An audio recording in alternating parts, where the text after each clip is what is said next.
บนบกเด็กๆรู้จักสัตว์อะไรบ้างเด็กๆรู้จักสัตว์อะไรบ้างที่ใส่บนแมวหมา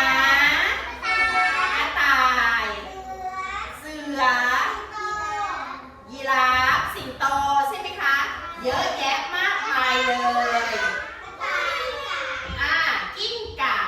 ใช่กิ้งก่าก็อาศัยอยู่บนบกเหมือนกันเล่นด้วยนี่เด็กๆดูในรูปภาพสัตว์อะไรเอ่ย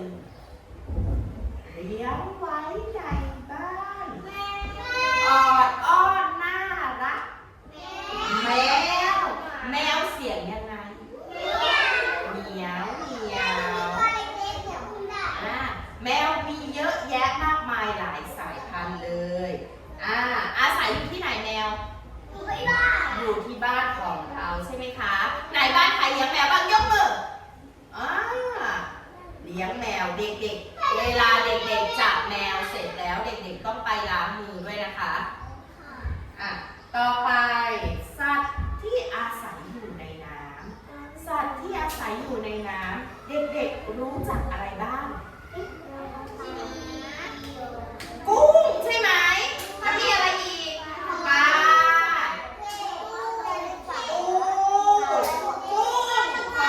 ใช่ไหมคะปลาโลมาปลาฉลามปลานิโม่แมงกะพรุนใช่ไหมคะต่อไปเรามารู้จักนี่ไงสัตว์น้ำ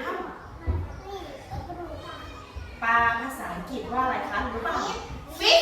เก่งมากตบมือให้ยาดาหน่อย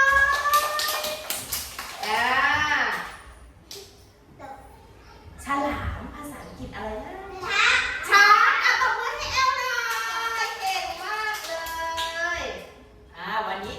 ก็จะมีอีกประเภทหนึ่งประเภทสุดท้ายคือประเภทของสัตว์ครึ่งบกครึ่งน้ำก็คือสัตว์ที่อาศัยได้ทั้งบนบกและในน้ำดูมีอะไรบ้าง